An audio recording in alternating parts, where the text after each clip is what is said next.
ദൈവ തിരുനാമത്തിന് മഹത്വമുണ്ടായിരിക്കട്ടെ. പ്രിയപ്പെട്ട കുഞ്ഞുങ്ങളെ, 3-ാം ക്ലാസ്സിലെ 10-ാം പാഠമായ ശിഷ്യന്മാർ, വിളിയും തിരഞ്ഞെടുപ്പും എന്ന പാഠം ഇന്ന് നമുക്ക് പഠിക്കാം. കുഞ്ഞുങ്ങളെ, നമ്മുടെ യേശുപ്പച്ചന് പ്രധാനമായും എത്ര ശിഷ്യന്മാരാണ് ഉണ്ടായിരുന്നതെന്നറിയാമോ? കുറച്ചുപേർക്കൊക്കെ അറിയാം. യേശുപ്പച്ചന് പ്രധാന ശിഷ്യന്മാരായി 12 പേരെയാണ് തിരഞ്ഞെടുത്തത്. രാത്രി മുഴുവൻ ഒരു മലയിൽ ചെന്നിരുന്ന് ദൈവത്തോട് പ്രാർത്ഥിച്ചതിനു ശേഷം നേരം പുലർന്നപ്പോഴാണ് യേശുപ്പച്ചന്റെ തിരഞ്ഞെടുപ്പ് നടത്തിയത്. കുഞ്ഞുങ്ങളെ, നമ്മൾ പ്രധാനമായ ഏതൊരു തീരുമാനമെടുക്കുന്നതിന് മുമ്പും ദൈവത്തോട് ചോദിക്കണം കേട്ടോ. ദൈവത്തിന്റെ കൃപയ്ക്ക് നമ്മൾ പ്രാർത്ഥിക്കണം. ഇനിയും ആരൊക്കെയായിരുന്നു 12 ശിഷ്യന്മാരെ നമുക്ക് പഠിക്കണ്ടേ? അവർ ആരൊക്കെയാണെന്ന് ഞാൻ പറഞ്ഞുതരാം. പത്രോസ്, അന്ത്രയോസ്, യാക്കോബ്, യോഹന്നാൻ, ഫിലിപ്പോസ്, ബർത്തലോമായി, തോമസ്, മത്തായി, അൽഫയുടെ മകൻ യാക്കോബ്, തദ്ദായി, ശീമോൻ, പിന്നെ യൂദാ ഇസ്കരിയോത്ത. ഇതിൽ യേശുവിന്റെ ആദ്യത്തെ ശിഷ്യൻ അന്ത്രയോസ് ആണ് കേട്ടോ. അന്ത്രയോസിന്റെ സഹോദരനാണ് പത്രോസ്. പത്രോസിന് ശിമയോൻ എന്നും കേഫ എന്നും പേരുണ്ട്. ശിഷ്യന്മാരിൽ ഏറ്റവും മുതിർന്ന ആളായിരുന്നു പത്രോസ്. ഇവർ രണ്ടുപേരും ഗലീലക്കാരായിരുന്നു.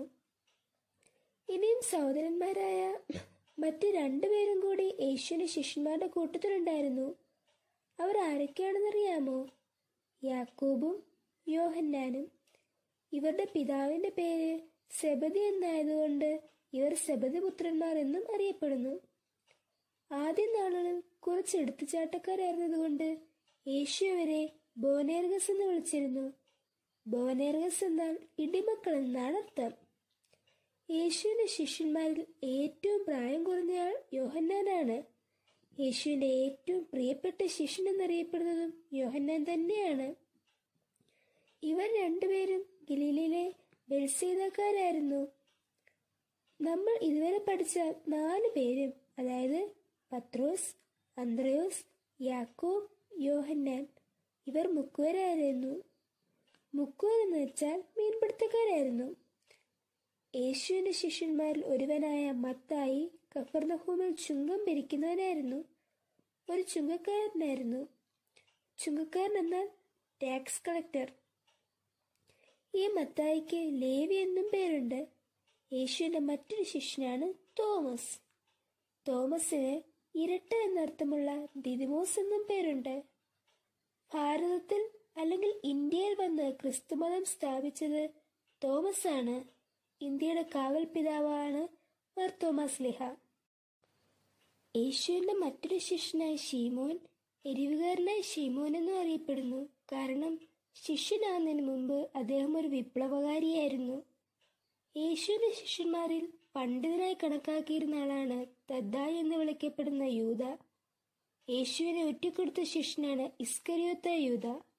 യേശുവിന്റെ ശിഷ്യന്മാരിൽ ഒരേ പേരുള്ള ചിലർ ഉണ്ടായിരുന്നു. അതാരൊക്കെയാണ്? 2 യാക്കോബ് ഉണ്ടല്ലേ. ഒന്ന് യോഹന്നാന്റെ സഹോദരനായ യാക്കോബും പിന്നെ അൽഫയുടെ മകനായ യാക്കോബും. ഇനിയും 2 യൂദായും ഇല്ലേ. ഒന്ന് തദ്ദായി എന്ന യൂദായും പിന്നെ ഇസ്കരിയോത്ത യൂദ. കുഞ്ഞുങ്ങളെ, യേശുവിന്റെ ശിഷ്യന്മാരിൽ കൂടുതലും മീൻപിടുത്തക്കാരായിരുന്നു. നല്ല ക്ഷമയുള്ളവരും ശക്തരുമായിരുന്നു മീൻപിടുത്തക്കാർ. ചിലപ്പോൾ അതുകൊണ്ടായിരിക്കും 12 പേരിൽ കൂടുതലും മുക്കുവന്മാരായത്.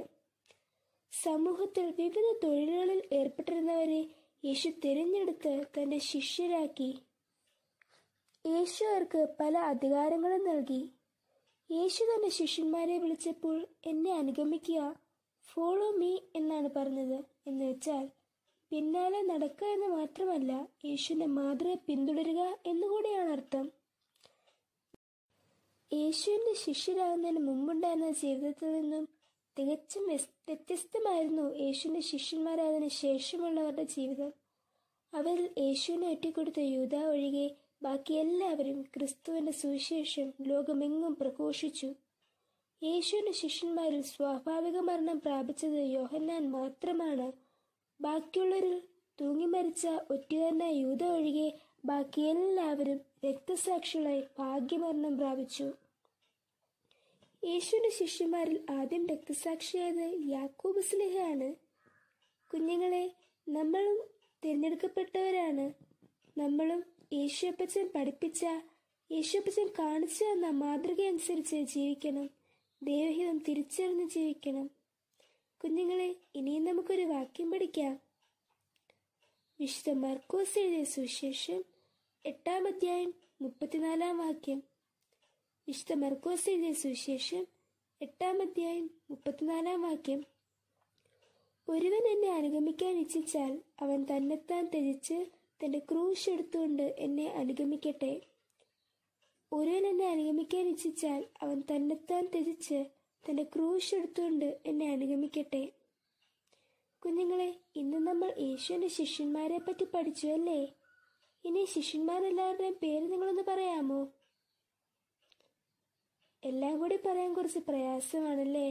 സാരമില്ല, ശിഷ്യന്മാരുടെ പേര് എളുപ്പത്തിൽ പഠിക്കാൻ നമുക്കൊരു പാട്ട് പഠിക്കാം.